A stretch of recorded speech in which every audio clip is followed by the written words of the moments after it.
New Zealand seaweed. Seaweed is a particularly nutritious food, which absorbs and concentrates traces of a wide variety of minerals necessary to the body's health. Many elements may occur in seaweed: aluminium, barium, calcium, chlorine, copper, iodine, and iron, to name but a few, traces normally produced by erosion and carried to the seaweed beds by river and sea currents. Seaweeds are also rich in vitamins. Indeed, Eskimos obtain a high proportion of their bodily requirements of vitamin C from the seaweeds they eat.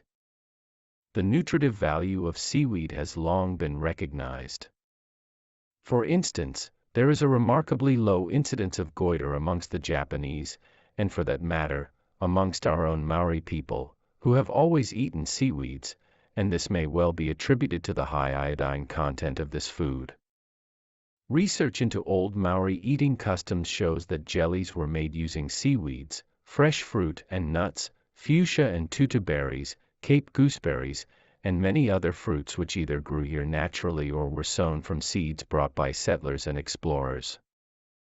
New Zealand lays claim to approximately 700 species of seaweed, some of which have no representation outside this country.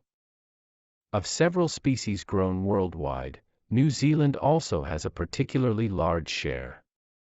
For example, it is estimated that New Zealand has some 30 species of gigatina, a close relative of carrageen or Irish moss. These are often referred to as the New Zealand carrageens. The gel-forming substance called agar, which can be extracted from this species, gives them great commercial application in seameal, from which seameal custard is made, and in cough mixture, confectionery, cosmetics, the canning, paint and leather industries, the manufacture of duplicating pads, and in toothpaste. In fact, during World War II, New Zealand gigatina were sent to Australia to be used in toothpaste. Yet although New Zealand has so much of the commercially profitable red seaweeds, several of which are a source of agar, Terracladia, Gelidium, Chandrus, gigatina, before 1940 relatively little use was made of them. New Zealand used to import the Northern Hemisphere Irish moss, Chandrus crispus, from England and ready-made agar from Japan. Although distribution of the gigatina is confined to certain areas according to species, it is only on the east coast of the North Island that its occurrence is rare. And even then, the east coast, and the area around Hokianga, have a considerable supply of the two species of Terracladia from which agar is also available. Happily, New Zealand-made agar is now obtainable in health food shops. Seaweeds are divided into three classes determined by color: red, brown, and green, and each tends to live in a specific location. However, except for the unmistakable sea lettuce, ulva, few are totally one color, and especially when dry, some species can change color quite significantly. A brown one may turn quite black, or a red one appear black, brown, pink, or purple. Identification is nevertheless facilitated by the fact that the factors which determine where a seaweed will grow are quite precise, and they therefore tend to occur in very well-defined zones.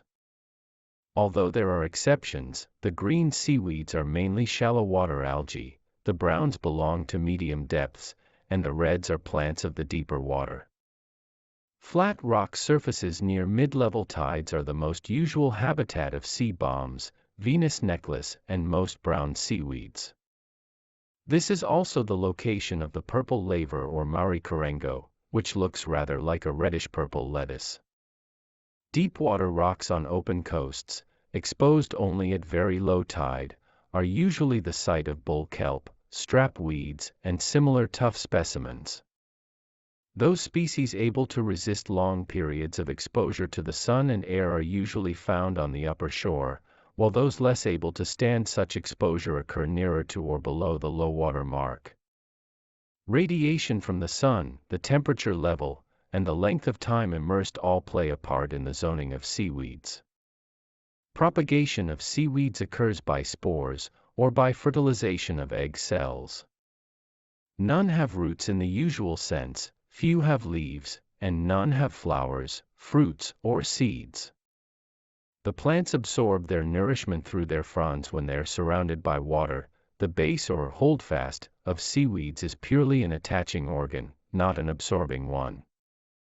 Some of the large seaweeds maintain buoyancy with air-filled floats. Others, such as bull kelp, have large cells filled with air.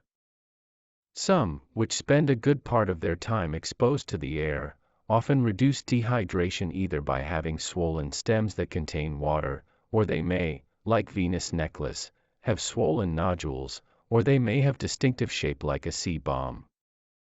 Others, like the sea cactus, are filled with slimy fluid or have coating of mucilage on the surface.